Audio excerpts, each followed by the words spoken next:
Hi, I'm Carmel, the Wellness Coach. Thank you so much for stopping by. I really want to talk to you about something that's very dear to my heart. Last week I lost a very dear friend.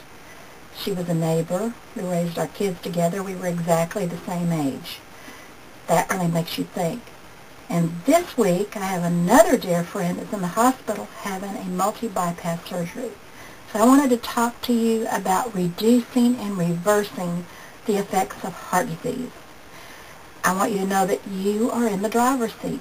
You have a lot of control of what happens to you.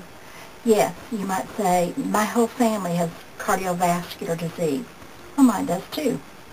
A lot of us do. But everything we do interacts with our genes and affects the expression of those genes. My dad told me a while back, he said, I didn't expect to live this long because nobody in my family had. But I've been working with him, and I've got him on a good nutrition program, and I have him taking supplements. He's 84 years old. He's wondering why he's still here, and I want to keep him around as long as possible. I know it won't be forever.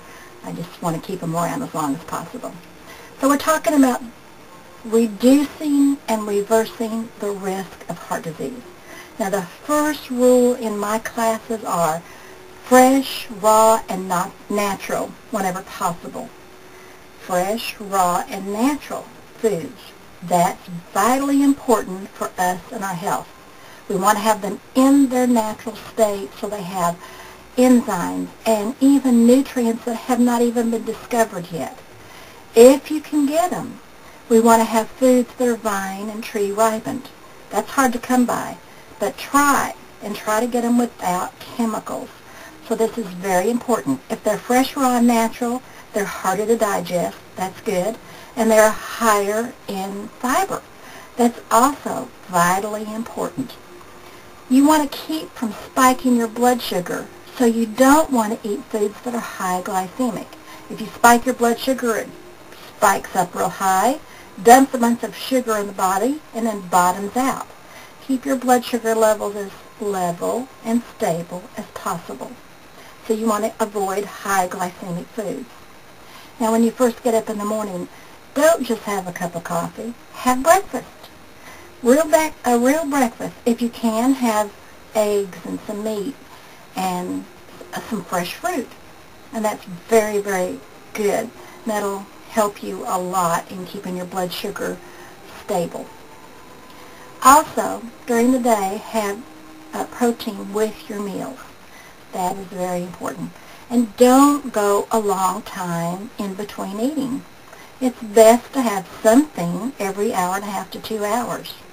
That keeps the blood sugars at a much more level and stable level. Also, eat good, nutritious foods. Eat legumes, beans, good oils, plenty of fruits, and plenty of vegetables. And remember, fresh, raw, natural fruits and vegetables whenever possible. Now, of course, meats have to be cooked, but don't have them where they're highly processed or where they're fatty. You don't want things with a lot of chemicals. Read your labels. Know what you're eating. And then, of course, since we don't have all the nutrition in our foods anymore, since our foods and our ground is compromised, you need to take supplements. Take the best you can get, including glyconutritionals. You also want to avoid junk food. Do not be herded to the local fast food restaurant and eat whatever's fried, whatever's breaded, and whatever is in ransom oil and fat. Eat good, nutritious foods. And that's talking about foods. Now let's talk about another aspect of our lifestyle, a wellness lifestyle. And this would be activity. We need to have activity in our lives. No, you don't have to go and hire an expensive trainer to work with you one-on-one. Just start increasing your level of activity. Our bodies are designed to move, so move it. Walking is cardiovascular. Cardiovascular exercise is vitally important. Try to work up to getting some exercise 5 and 6 times a week. It's very important. Cardiovascular, like we mentioned, strength training, and also stretching. There's a lot of good information on circuit training because it varies your activities. It helps to jumpstart the body. It uses different muscles, so that's good too. Okay, I am not a doctor.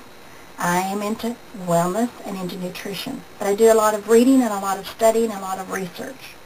There has been a lot of research that has been done. Some of it has come out of Toronto, Canada, that compares this kind of a lifestyle to statin drugs.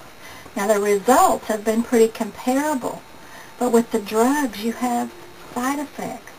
With a good healthy lifestyle you have no side effects. So think about what you're doing. Remember, you're in the driver's seat. Do it for yourself. You can reduce the risk of heart disease. You can turn things around if you've already got heart disease. Take care of yourself. And if you don't do it for yourself, do it for the ones that love you.